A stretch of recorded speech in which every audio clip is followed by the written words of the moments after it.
mais um episódio do ParkCast, o podcast do Parque Tecnológico da UFRJ. É um prazer ter vocês aqui, ouvindo e assistindo a gente.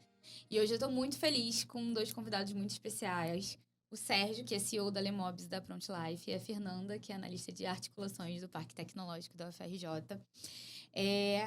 Hoje a gente vai ter mais um episódio do Startup Talks, que é o quadro que a gente convida empresas do nosso ecossistema de inovação para falar como tudo começou. A história, a trajetória. É bem legal, eu adoro. Eu sou a Larissa e no episódio de hoje a gente vai falar sobre cidades inteligentes, inovação na universidade, empreendedorismo e muito mais. Primeiro, eu quero dar boas-vindas ao Sérgio Rodrigues, que é CEO da Lemobis da Pront Life, como eu já falei. Essas são empresas que nós temos a alegria de ter no nosso ecossistema de inovação, são residentes aqui do parque. Sérgio é graduado em Ciência da Computação aqui na UFRJ, mestre em Engenharia de Sistema e Computação pela COP e doutor de Negociação em Projetos de Software também pela COP UFRJ. Boas-vindas, Sérgio, um prazer ter você aqui.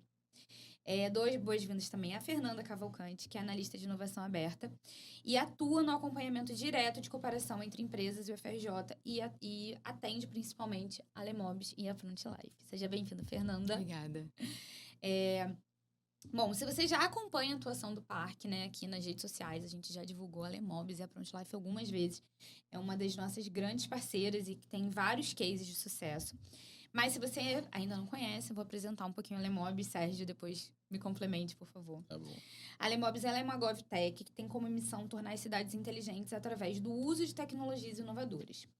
Seus produtos e serviços contemplam as áreas de saúde, alimentação escolar, ordem pública, resíduos sólidos, atendimento ao cidadão, obras e infraestrutura. Já a Pront Life é uma Health Tech especializada na gestão, integração e portabilidade de dados para profissionais de saúde, clínicas, consultórios e empresas preocupadas com o bem-estar de seus colaboradores. Falei bem? Falei Sim, certinho? Tô bem? Não? Tá ótimo. Então, eu acho que a gente pode começar falando um pouco... Sou curiosa. Como tudo começou? Como a Lemobis começou? Como a Pront Life começou? Como é que foi o início da sua trajetória com essas duas empresas? Quanto tempo elas estão no mercado? Me conta um pouquinho aí do início da trajetória. Bom, Larissa, obrigado pelo convite, né? É um prazer estar aqui também com a Fernanda. E também agradeço ao ParkCast por essa oportunidade.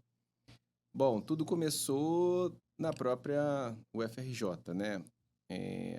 Um empreendedor, em geral, é forjado por tudo aquilo que ele trabalhou. E a UFRJ estimula muito os seus estudantes, principalmente nos cenários ali da COP, onde eu trabalhei muito, em projetos externos, sobretudo com o governo, né?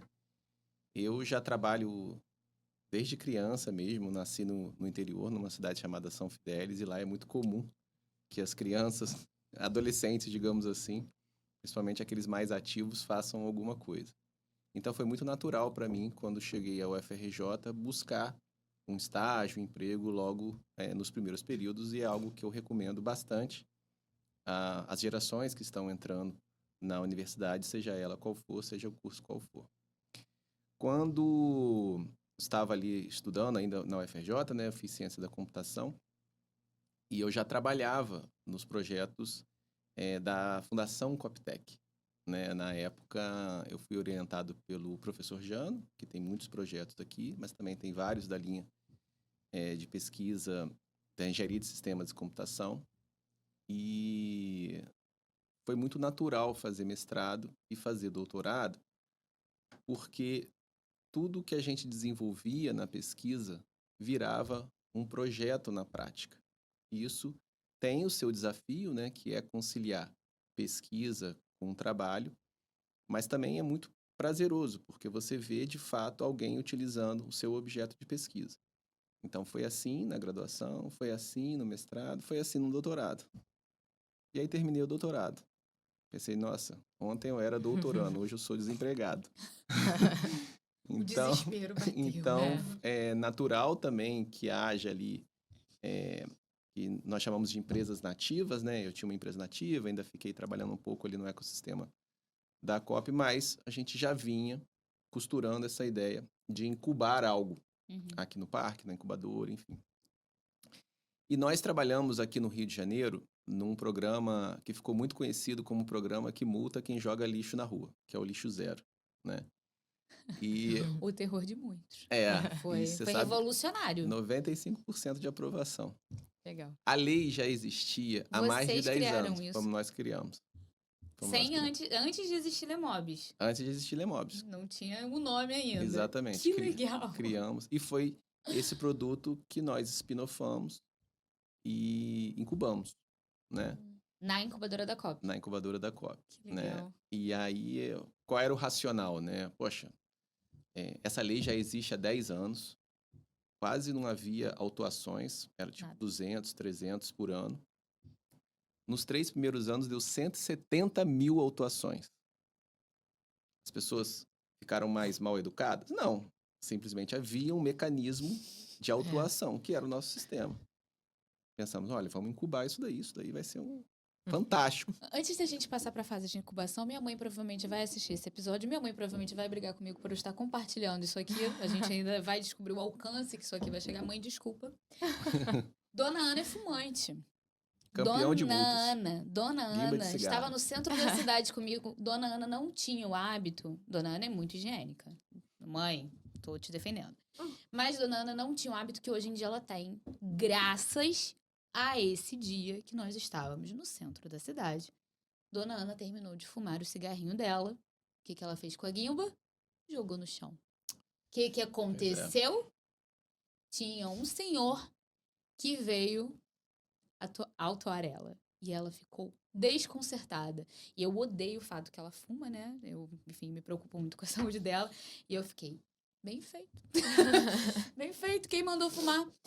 E ela foi autuada. Pediu, né, o nome, sobrenome, CPF, Sim. tudo mais. Ela tentou, né, conversar, pedir desculpa, né? Pegar e colocar, enfim, na lixeira, tentar reverter a situação de alguma forma para não levar a multa.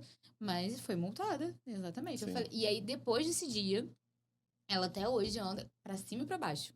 Qualquer lugar, ela anda com um potinho, enfim, uma coisinha dentro da bolsa, onde ela... Foi magnífico. Sim. Dona Ana, Foi- metade da culpa foi nossa, né? Foi a gente que desenvolveu. Dona Ana, vou avisar pra ela. Hoje, quando chegar em casa, eu vou contar essa Mas história. foi um grande projeto. Nós trabalhamos nele há algum tempo. Muito Depois legal. fizemos a transferência para a prefeitura, né? E foi muito legal porque aquilo dali gerou também muita pesquisa e, sobretudo, muito impacto na ponta como esse que Sim. você está relatando. Um projeto com 95% de aprovação da população, altamente sustentável nas diversas áreas, financeiramente, ambientalmente, socialmente. Sim, E nós incubamos muito legal. a ideia, né, de ter uma solução de fiscalização. E eu lembro que tinha um encontro nacional dos prefeitos lá em Brasília. Nós montamos um super stand lá. Nossa, a gente vai arrebentar. Gastei tubos de dinheiro lá. O que tinha, o que não tinha. Pegamos 102 assinaturas de prefeituras. Não vendemos nada. Caramba. Porque a gente descobriu uma coisa chamada licitação. E aí foi um grande aprendizado, porque a gente incubou no finalzinho de 2015 e fomos tirar a primeira nota fiscal 18 meses depois. Muito tempo. Muito tempo, tem que ter bastante estômago aí. E isso também gerou muito aprendizado pra gente, até que nós tivemos algumas prefeituras que passaram a ter interesse. A gente ficou muito conhecido também, ainda em 2016, num sistema de endemias, que foi o combate à Aedes. E aí foi um sistema em conjunto com o governo federal. Isso nos deu muita visibilidade. A gente chegou a mais de 1.000 municípios. Que legal. E foi também um sistema para o público, né, para gerar impacto na ponta. E aí foi natural a gente começar a participar de alguns certames. Tivemos uma participação muito grande aqui no estado do Rio, uma prefeitura que estava crescendo muito e continua crescendo, que é a prefeitura de Maricá. A gente também teve grande participação lá em alguns projetos, e vários projetos continuam rodando lá. E assim surgiu a Lemobs, né? A Pronto-Life de saúde surgiu no meio desse caminho aí, né? Em 2016, eu tenho um irmão que é médico, e ele voltou do Canadá numa especialização com uma ideia de fazer uma solução cujos dados estivessem centralizados no paciente. E aí a gente conversou muito e montamos ali um time para estabelecer, né, esse sistema. Também demoramos a ter nosso primeiro cliente. A ProntLife é 100% privada, os clientes, né? Uhum. E a Lemobis, da parte pública. A gente hoje tem uma espécie de joint venture para trabalhar com a parte de saúde em ambientes públicos, né? Como é o caso da Petrobras, né? Que a gente vai citar falar, aqui também. que é bem Então, legal. as equipes hoje, elas, né, estão mais próximas, mais unidas. E essa trajetória, né, é uma trajetória, né, que hoje, olhando assim o nosso ecossistema, a gente é muito forte em saúde, em educação, principalmente a parte de alimentação escolar e gestão de serviços, né? Mas não começou exatamente assim, né? E também até a composição societária, né? Então, meu irmão não está mais na sociedade, o professor Jano também não está mais. E isso tem um ciclo, né? Hoje, o Jackson e eu somos sócios da Lemobis. Eu tenho um outro irmão que é meu sócio cotista na ProntLife.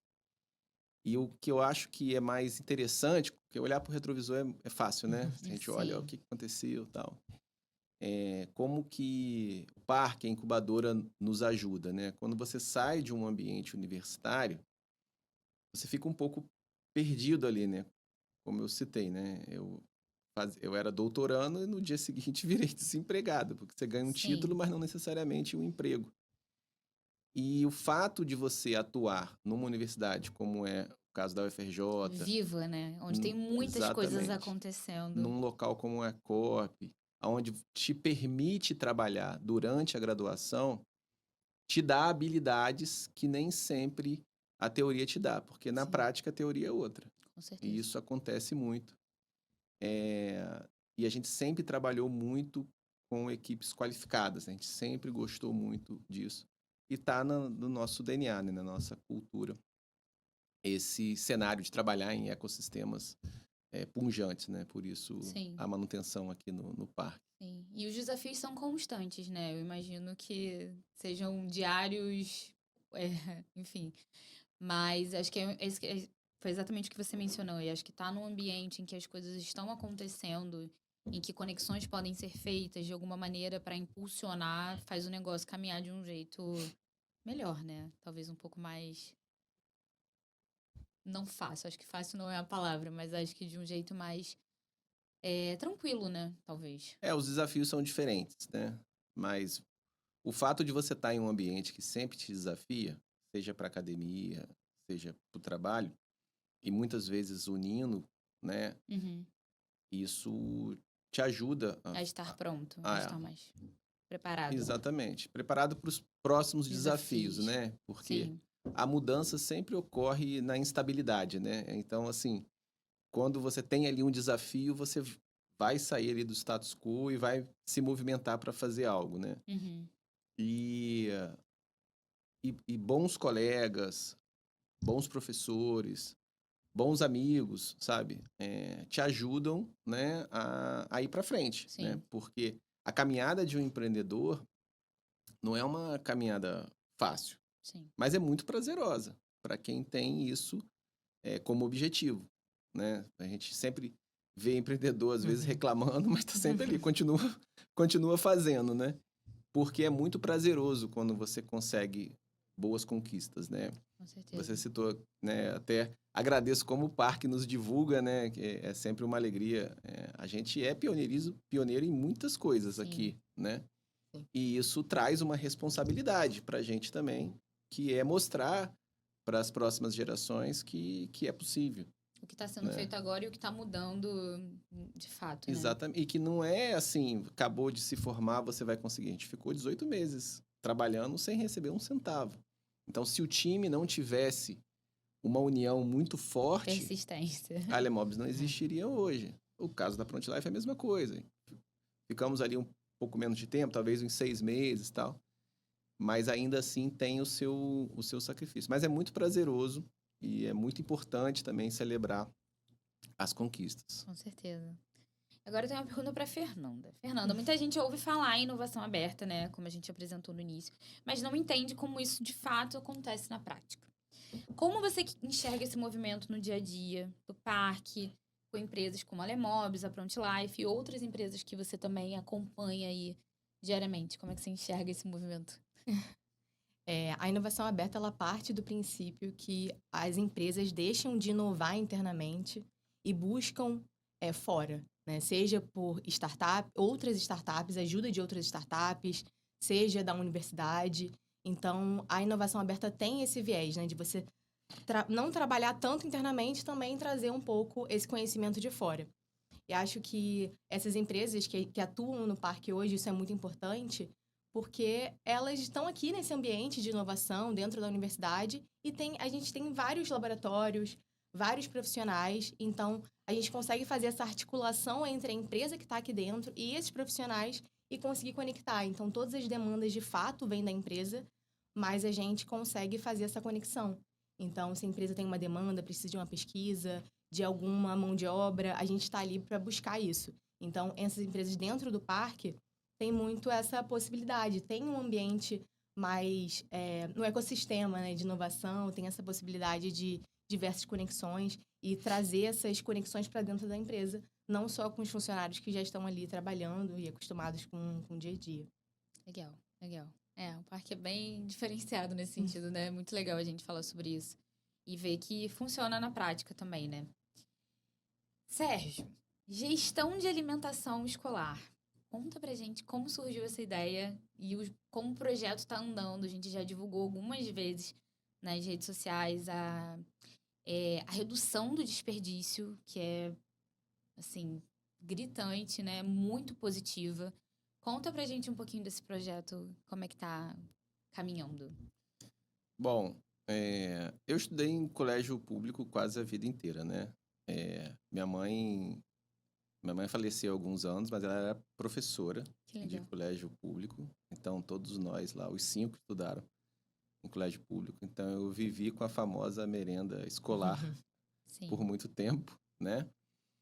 E, e sempre foi algo que nos fascinou, a parte de educação e saúde. Principalmente gestão de serviço é muito legal, mas educação e saúde é onde você consegue enxergar muito na ponta, né?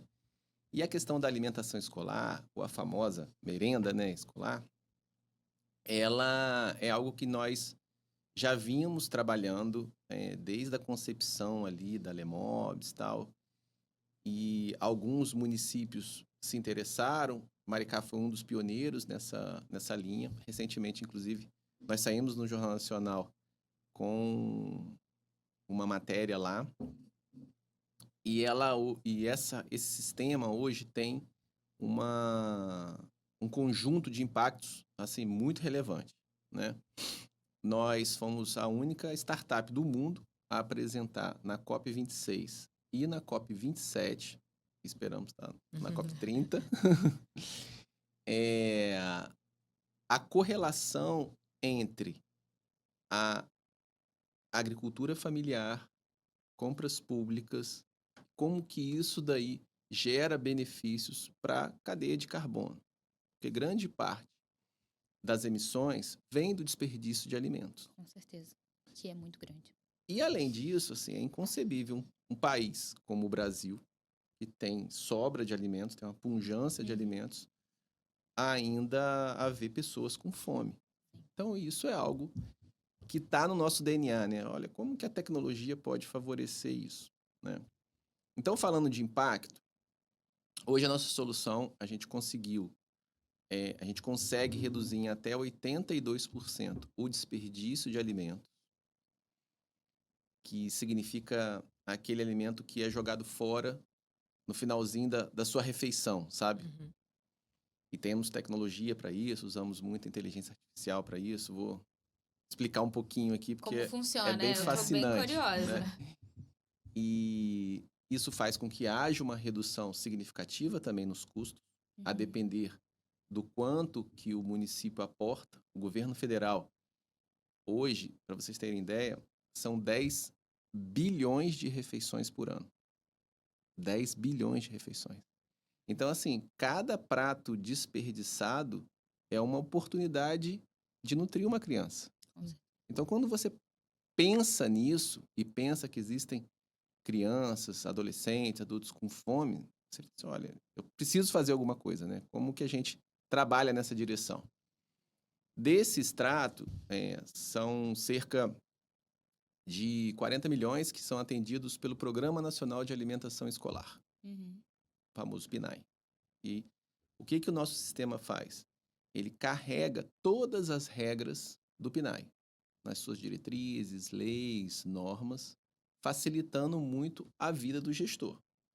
Desde o momento da compra do alimento até a prestação de contas. Então, por exemplo, o diretor, o gestor, o ordenador de despesa vai fazer a compra de um determinado alimento. O sistema já direciona, olha, a partir dos macro e micronutrientes, disso que você está solicitando, você sabia que o agricultor familiar que está aqui próximo a você tem produtos que suprem essa qualidade nutricional? Então, isso faz com que lembre ao gestor que exista essa priorização. E, por lei, 30% de todas as compras precisam ser feitas pela agricultura familiar. Então, a gente está falando de 5,5 bilhões, isso porque aumentou recentemente. Desses 5,5 bilhões, 30 bilhões precisam ser destinados à agricultura familiar. E é difícil fazer essa destinação, porque às vezes não se conhece o agricultor, não se conhece. Existe uma sazonalidade ali, precisa dar a esse agricultor uma previsibilidade de compras. Então, o nosso sistema traz tudo isso. A gente consegue reduzir em 10 refeições por ano, das 200 refeições. Então, 10 a gente consegue garantidamente reduzir. E isso, às vezes, vira aí 10, 15, até R$80 por aluno, quando a gente fala por ano, assim, em termos de economia, né? E, como eu estava falando anteriormente, em relação à cadeia de carbono, né? Essa redução faz com que haja 2,5 toneladas de carbono poupada por escola. Caramba. Então, além desse impacto na ponta, né, na qualidade nutricional, porque a gente consegue aumentar a adesão, né? Então, veja, eu compro melhor da agricultura familiar. Isso significa que eu estou fazendo uma inclusão produtiva, eu estou favorecendo a culinária local, porque aquela criança vai crescer ali. Então, se eu sou do Sudeste e tenho aqui na minha região próximo, né, a compra, isso favorece. Se eu sou da cidade, favorece mais ainda. Agora, se eu sou dessa cidade e o alimento vem de 1.000 quilômetros de distância, pode ser que seja o mesmo alimento que me ofertem ali, mas há uma chance maior de que não seja. Então, a gente favorece ali a cultura local para que isso vire também algo que no futuro haja uma renovação desse alimento. Sem contar que o que vem da agricultura familiar, que são alimentos in natura, tem uma qualidade nutricional muito maior do que os semiprocessados, do que os processados, então nem imagino. Então, a gente trabalha a qualidade nutricional nessa direção.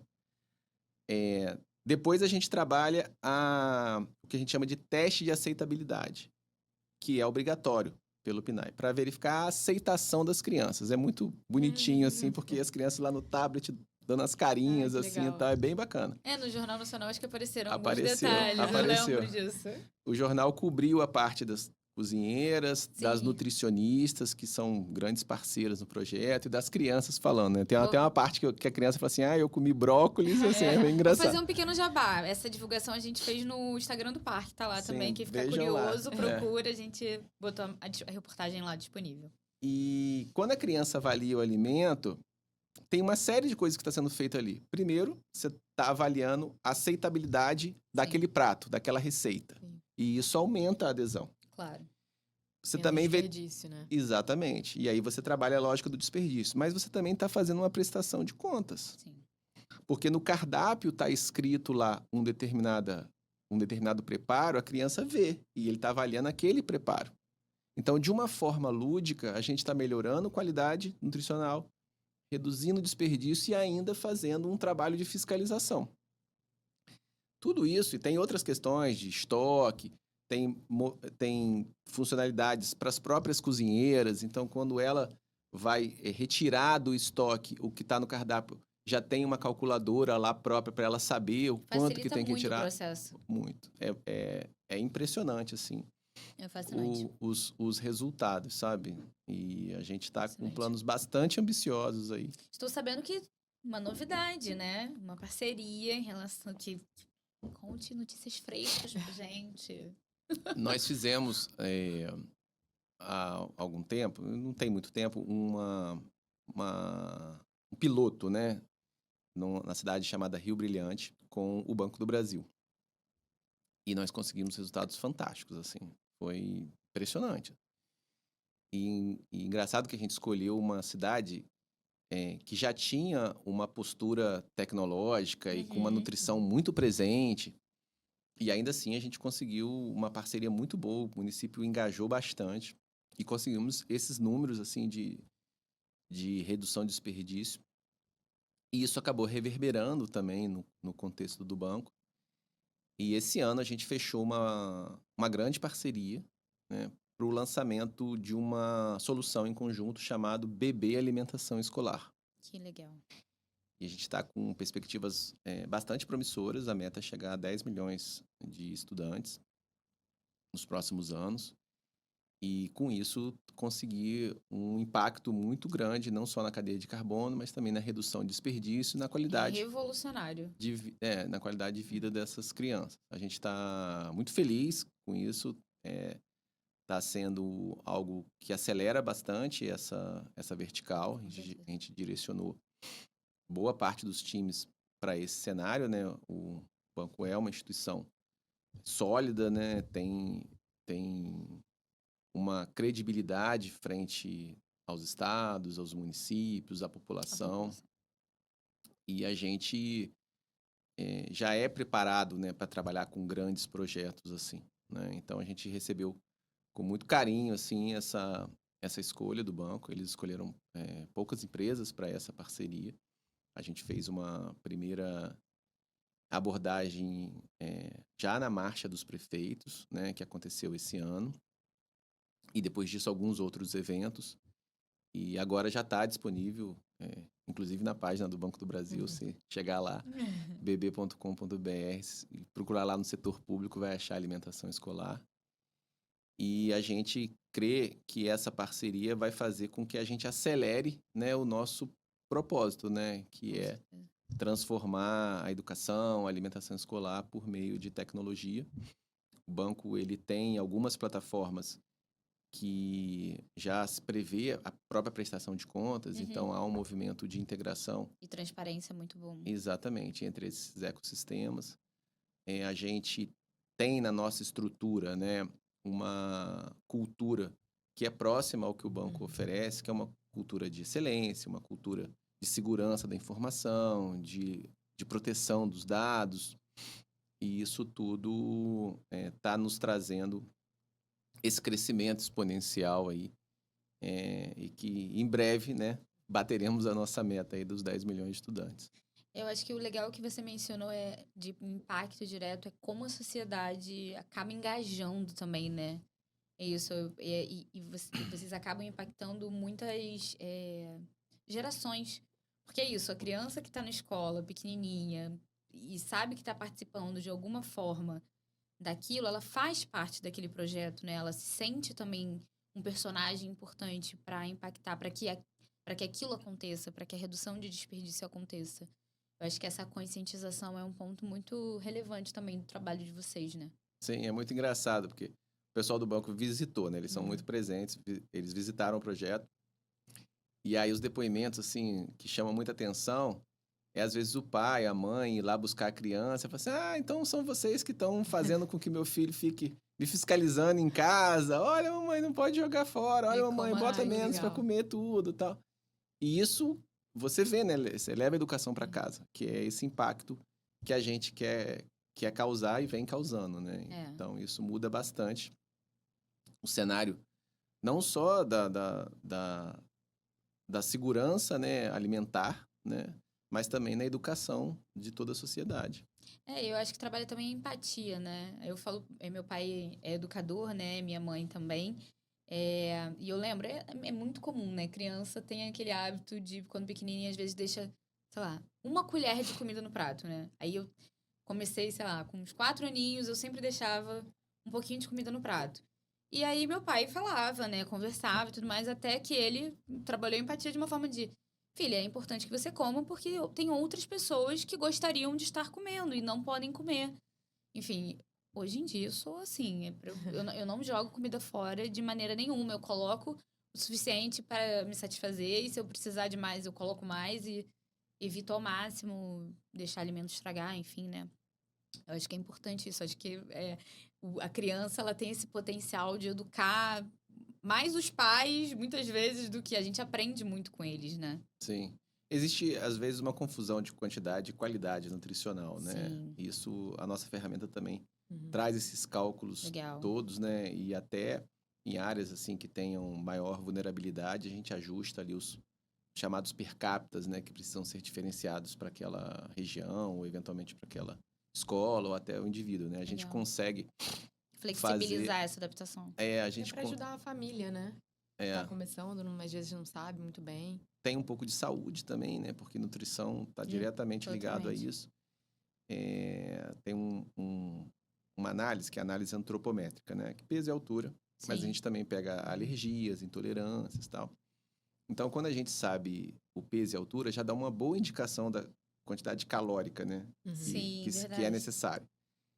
E se, de um lado, a gente tem todas as regras do Programa Nacional de Alimentação Escolar e também diversas tabelas de alimentos, de macro, micronutrientes, os per capita, a gente consegue trabalhar com inteligência, e foi por isso que a gente foi destaque no Jornal Nacional, com inteligência artificial, esse match.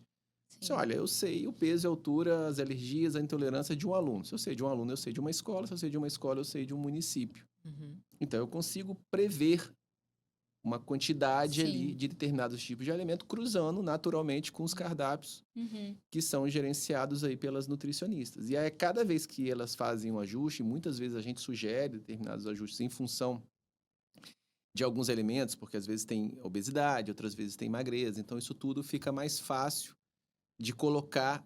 Eu brinco na Lemobs que o problema tem que estar na vitrine, para a gente resolver logo. Então, a gente coloca na vitrine aquilo que tem que ser resolvido logo, né?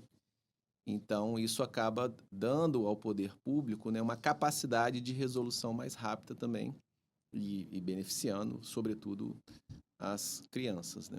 Legal. E sobre saúde, vou aproveitar o gancho, obviamente. A gente tem o caso da Petrobras, o marco legal das startups. Conta um pouquinho dessa história pra gente. Não, legal. Bom, a gente foi pioneiro, né, no marco legal das startups. A Petrobras lançou ali no finalzinho de 2021 o primeiro edital para a contratação CPSI, né? E nós fomos os vencedores do Desafio 11, que é o Saúde na Palma da Mão. E o marco legal, ele tem, assim, são 2 anos para você testar a solução, depois mais 2 anos para começar a crescer, né? Que é o chamado assim, 1 ano, mais 1 ano, depois mais 2 anos a fase de fornecimento, que é renovável por mais 2 anos de fornecimento. Então, é um ciclo aí de 6 anos. E nesse ciclo tem também fases de orçamento. Então, no chamado CPSI, o limite é de 1,6 milhões. E depois, no todo, CPSI mais fornecimento, 8 milhões. A gente ultrapassou todos os índices, assim, de tão inédito que foi. Primeiro, que os 2 primeiros anos a gente fez em 11 meses. E aí, isso fez com que a gente fosse direto para o de fornecimento. Que a gente já tinha, inclusive, estourado esse valor inicial de 1,6 milhões. Tamanho foi o engajamento dos funcionários. Legal. Já vou citar o objeto, né? Que é esse saúde na palma da mão. E isso trouxe para a gente, assim, esse grau, né, de pioneirismo, né? E hoje muitos empreendedores buscam o case da Petrobras, porque foi o primeiro, e acabam encontrando a gente também, por termos sido os primeiros a ter um contrato de fornecimento, né? E também fomos os primeiros a encerrar esse ciclo. Hoje o nosso contrato com a Petrobras é pela 13303, que é a lei das startups. A gente já saiu do marco legal. Uhum. Então eu diria que aquele ciclo de 6 anos a gente fez em menos da metade, né? Por que isso, né? A Petrobras tem um corpo técnico muito bom e muito exigente, que é tudo que a gente gosta de encontrar. Então, quando a gente fala assim, nossa, aquele cliente é muito bom, é muito exigente, é tudo que a gente gosta. Porque vai ver os orientadores daqui, são todos eles muito exigentes. Então, a gente vem forjado dessa cobrança, Sim. né? E lá o objeto chamado saúde na palma da mão tinha como objetivo, na época, centralizar as comunicações, os acessos de saúde do empregado, Uhum. né? Então, em linhas gerais, a gente está falando aí de 50 mil empregados, 150 mil terceirizados. Nós temos 160 mil no sistema. Caramba. O engajamento foi muito alto. É absurdo, assim, o engajamento. Então, assim, e a gente, nosso IDF, né, que é o Índice de Desempenho do Fornecedor, é nota máxima lá. Legal. Porque a gente entrega muito, a gente se dedica muito. E o que a plataforma faz? Ela começou com um olhar de saúde ocupacional, que é algo regulado, né? Tem normas específicas para isso. E hoje ela já avançou para a integração com diversos sistemas. A gente integra mais de 10 sistemas. Então, hoje, quando o empregado quer fazer o agendamento, né, do seu exame ocupacional, ele vai no aplicativo e marca. Quando tem o resultado do exame, ele vê o resultado do exame na própria ferramenta. Quando ele quer fazer um chamado de um determinado item, ele faz na própria ferramenta. Lá eles têm um programa chamado Game da Saúde, que é muito legal, eles fazem com frequência. E que tem um estímulo, né, à prevenção, né? Então, assim, olha, que tá caminhando, fazendo caminhada, ó, vou dar ponto para quem correr, eu vou dar ponto para isso. Tem uma lista lá e o pessoal filma, posta, o pessoal dá like, tudo no aplicativo. Uhum. E isso vai gerando pontos e vai gerando engajamento, Sim. né? Então, a gente está muito feliz lá com esse projeto. É um projeto difícil, não é um projeto tranquilo, né? Eles são bastante exigentes. E isso faz com que a gente melhore cada vez mais o nosso produto, né? Se a gente estiver falando aí de mercado, a gente está falando aí de cerca de 400 mil empresas que têm mais de 200 funcionários, né? Então, a gente está preparado para uma empresa que tem 50 mil empregados, mais 150 mil terceirizados nesse ecossistema de 200 mil, seguramente isso traz para a gente uma vocação futura para atender essas outras empresas, né? Então, a gente trabalha muito, a gente investe muito nessa solução para que ela vire uma referência aí no mercado em termos de jornada de saúde do trabalhador. Eu tive o prazer de cobrir esse evento. Eu tinha acabado de ingressar no parque em 2023 e teve um evento na Inovateca que você participou com uma responsável por saúde da Petrobras também. E eu fiquei encantada com uma coisa que eu nunca tinha parado para pensar de fato nessa preocupação, e que foi o que me chamou mais a atenção no aplicativo, que é que vocês estão preocupados com a prevenção. É justamente não deixar o funcionário, não, assim, né? Óbvio, vão ter funcionários que já vão ter um histórico de saúde mais complicado, mais delicado, enfim, são casos e casos. Mas o investimento nisso, de você estar ali olhando o que o funcionário, como é que o funcionário está se movimentando, como é que pode ajudar, né? Então, eu acho que a prevenção é o mais importante, de fato. Sim. Porque o indivíduo é um só, né? Ele é uma pessoa no trabalho, é uma pessoa em casa, né? E isso casou bem com a nossa perspectiva do que é tratar saúde, Sim. né? Um dos diferenciais que fizeram a Petrobras nos escolher é o fato da gente ter uma tecnologia cujo dado do paciente é centralizado no paciente, não na clínica ou no hospital ou na empresa. Então, o dado do paciente é do paciente e ele transita com aquele dado independente do local que esteja sendo consumido aquele dado, né?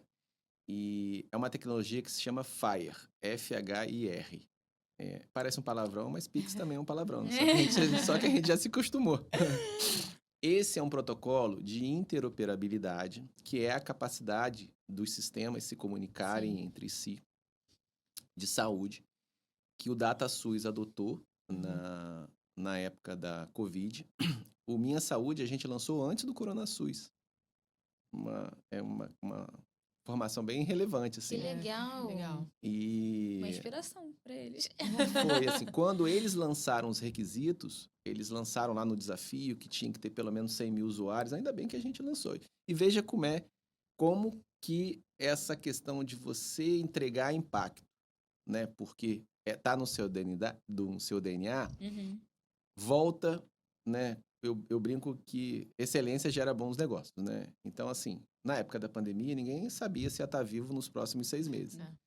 Então, a gente se junta e fala, gente, olha, a gente não sabe o que vai acontecer com o mundo, vamos fazer uma coisa boa aqui para a sociedade? Legal. E a gente lançou o Minha Saúde. Assim como anos atrás, a gente tinha lançado o Combate à AIDS. E agora, com a questão da alimentação escolar.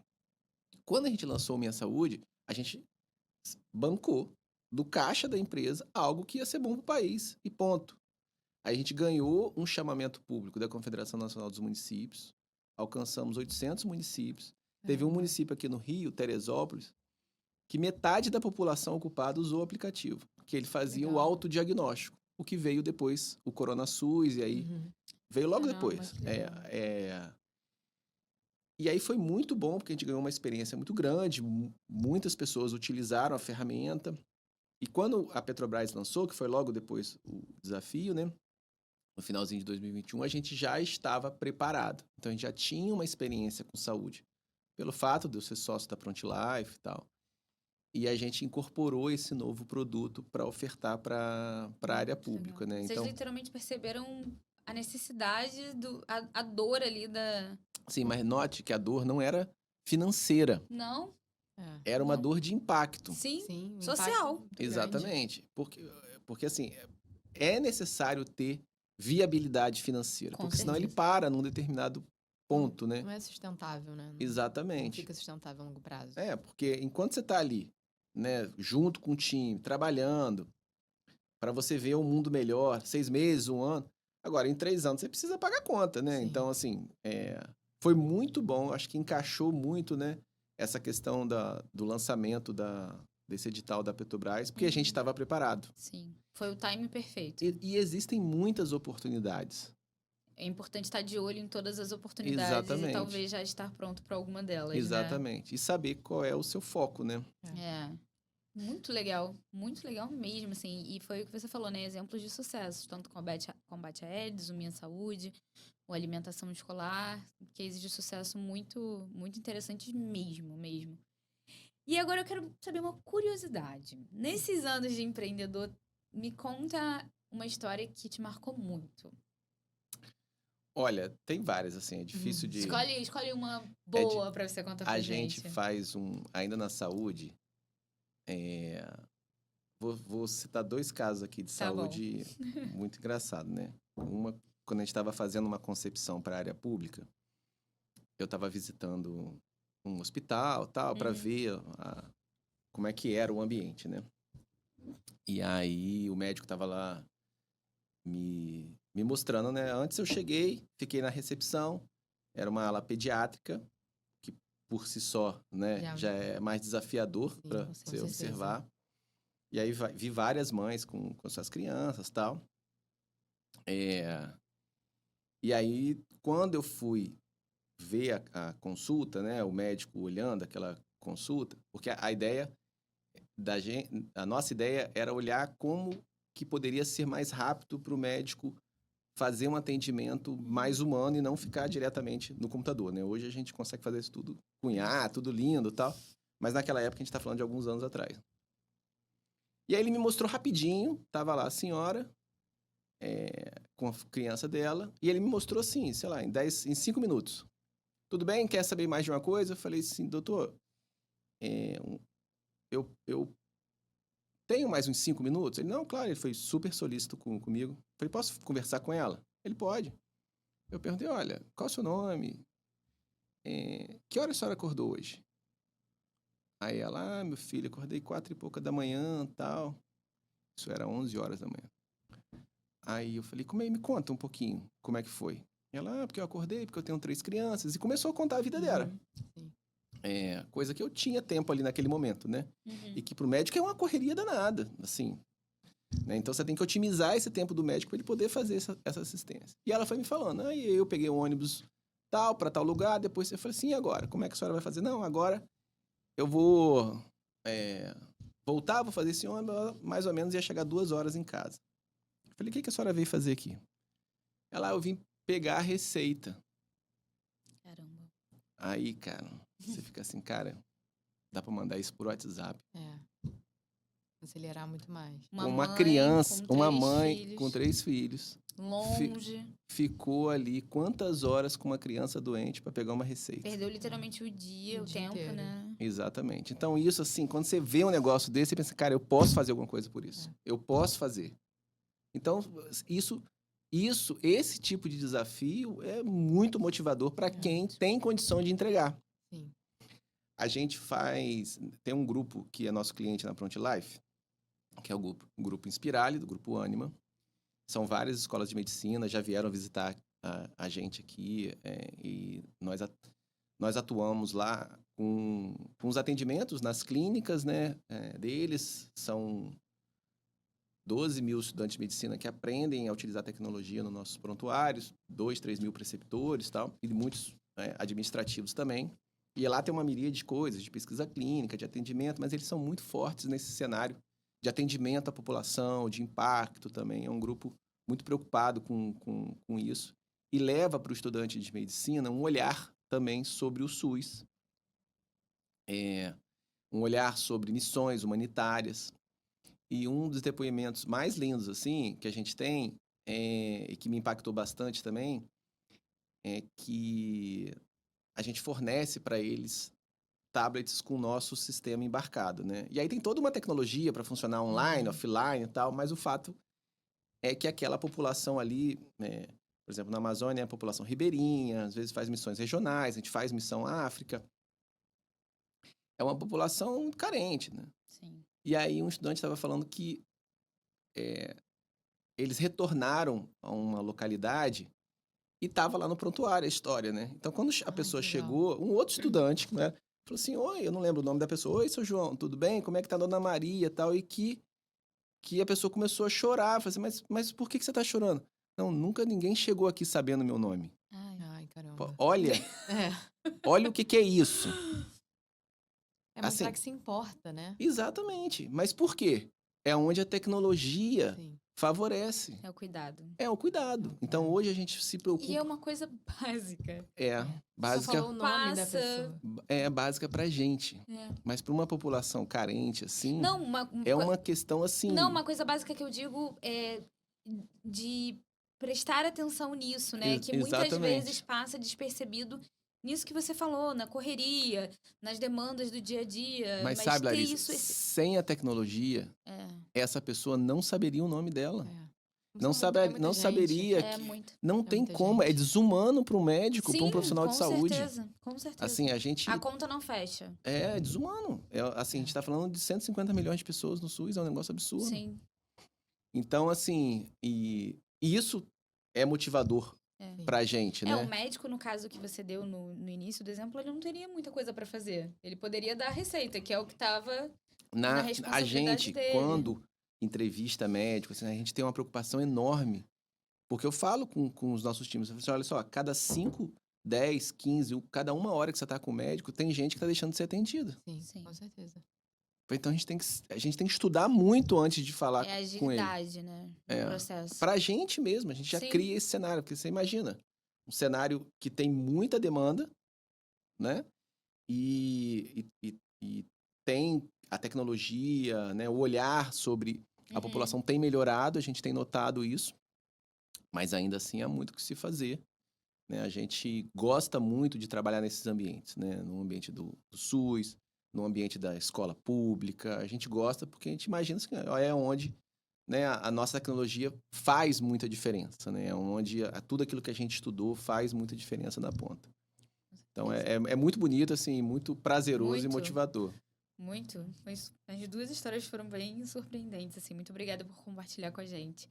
E eu acho que um resumo, né, assim, pontos principais do que a gente falou já é três palavras, enfim, né, expressões que eu acho que resumem bem, que eu quero saber para você sobre tendência sobre isso, né? Tecnologia, dados e impacto social.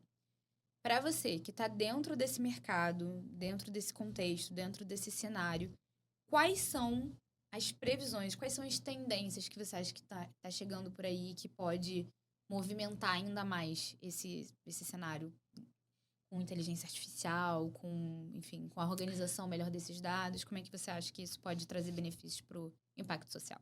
Então, a inteligência artificial já é uma realidade, né? E cada semana que passa a gente vê uma Cada novidade, segundo, né? Muda muito rápido. Então, né? muda muito rápido, a gente já vem usando muito isso.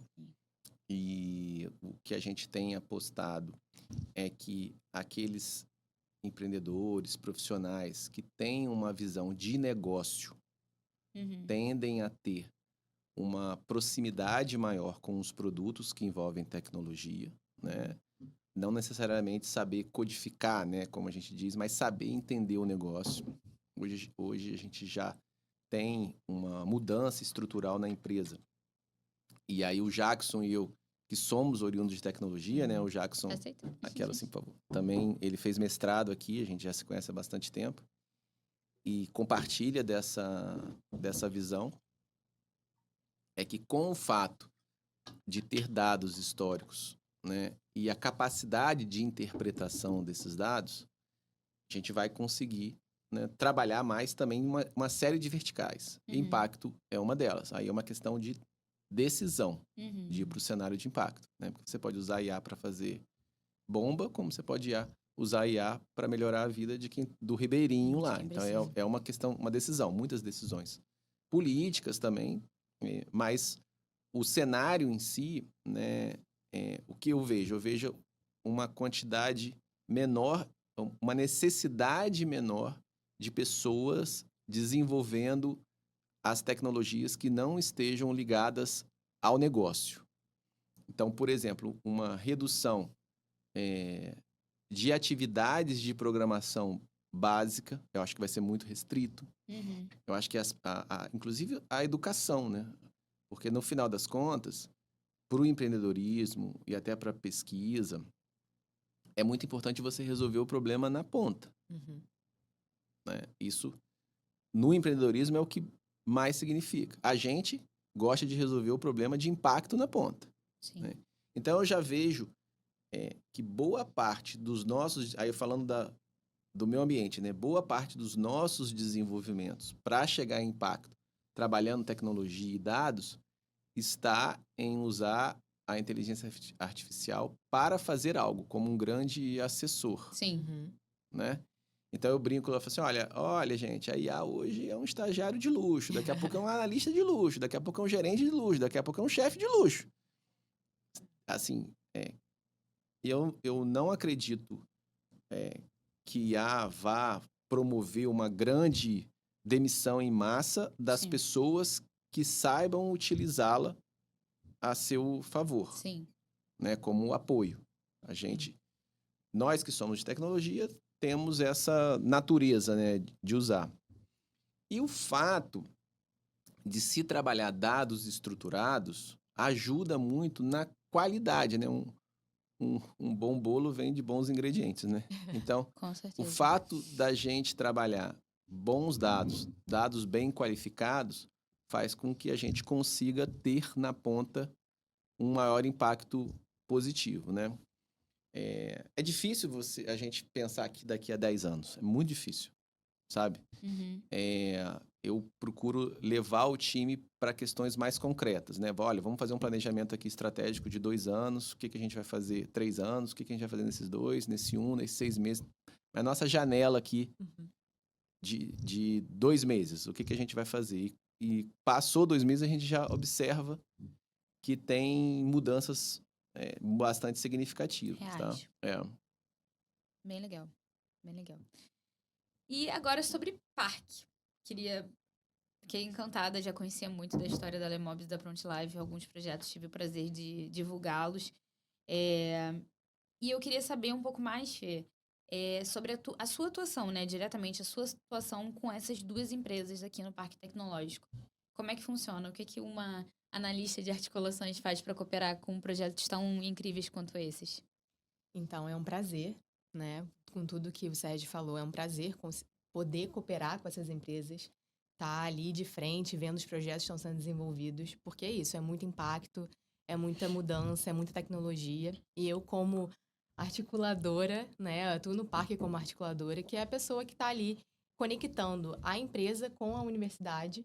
Então, todas as demandas a gente busca na universidade, vê os projetos que estão sendo desenvolvidos, ver o impacto que está trazendo tanto para a empresa quanto para a universidade. Então, isso é muito importante, né? Esse meio de campo e levando a inovação para a empresa e também levando a inovação para a universidade.